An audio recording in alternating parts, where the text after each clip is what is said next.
తిరుపతి ప్రజలు, హిందూ బంధువులు, హిందువులు, సనాతన వారసులు మళ్ళీ తిరుమల తిరుపతి దేవస్థానం ఆస్తులు కాపాడుకోవడానికి పోరాటానికి సిద్ధం అవ్వాలని నేను కోరుతున్నా. నమస్తే, నేను మీ కిరణ్ కుమార్. దేశం కోసం, ధర్మం కోసం, సనాతన ధర్మ రక్షణ బోర్డు సాధన కోసం దయచేసి నా వీడియోని ప్రతి ఒక్కరికి షేర్ చేయండి. ప్రతి ఒక్కరికి చేరాలి. సనాతన ధర్మ విలువల్ని కాపాడుకోవడానికి, దేవాలయాల ఆస్తుల్ని నిలుపుకోవడానికి, ఎటువంటి పరిస్థితుల్లో దేవాలయాల ఆస్తుల్ని దుర్వినియోగం కాకుండా చూడడానికి ప్రతి ఒక్కరికి ముందుకు రావడానికి నా వీడియోని షేర్ చేయండి, వాళ్ళకి తెలియజెప్పండి.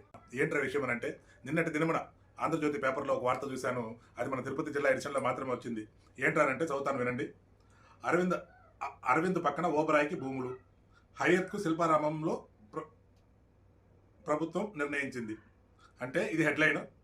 అరవింద్ ఐ హాస్పిటల్ ఉందండి, Tata cancer hospital, Aravind eye hospital ఉంది. ఐ హాస్పిటల్ పక్కన 35 ఎకరాల టీటీడీ భూమిని హయత్, మన ఓబరాయ్ సంస్థకు చెందినటువంటి Trident group and Mumtaz 7 star hotels, వీటికి 35 ఎకరాలు, అంటే గతంలో 20 ఎకరాలు కేటాయించారు అలిపిరి పాదాల కింద అని చెప్పి పోరాటం చేస్తే గౌరవ ముఖ్యమంత్రి వాళ్ళు నారా చంద్రబాబు నాయుడు గారు దాన్ని గత నెల క్యాన్సిల్ చేశారు.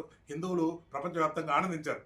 కానీ నెల తిరక్క ముందే మళ్ళీ ఈ వార్త రావడం చాలా భయాందోళన కలిగిస్తోంది. ఎందుకంటే టీటీడీ భూమి 35 ఎకరాలు, సేమ్ ఇదే హోటల్ ముంతాజ్ సంస్థ, అదే Mumtaz 7 star hotel Trident group Oberoi సంస్థకు చెందినటువంటి దానికి 35 ఎకరాలు. అలాగే ఈ హయత్ హోటల్ అనుమతులు ఎవరికి కాదండి, ఇచ్చింది మన ఎక్స్ రాజంపేట ఎమ్మెల్యే గారికి.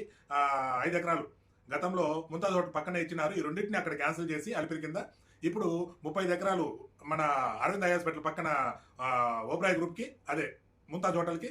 అలాగే శిల్పారామంలో 3 ఎకరాలు. శిల్పారామం మొత్తం కూడా అది చెరువు, 108 ఎకరాల చెరువు. అది 108 ఎకరాల చెరువు ఇప్పుడు ఎంత అయిందో అక్కడికి ప్రజలు వెళ్తే కానీ తెలియదు ఎంత కుసించుకుపోయిందో అని. దానిపైన సుప్రీంకోర్టు ఆర్డర్స్ కూడా ఉన్నాయి, అక్కడ ఏమి ఇంకా అదనంగా కట్టడాలు కట్టకూడదు అని. అయినా కూడా అక్కడ 3 ఎకరాలు శిల్పారామంలో నిరుపయోగంగా ఉన్నటువంటి భూమి 3 ఎకరాలు మన హయత్ హోటల్కి ఇస్తున్నామని చెప్పి ఇస్తారు.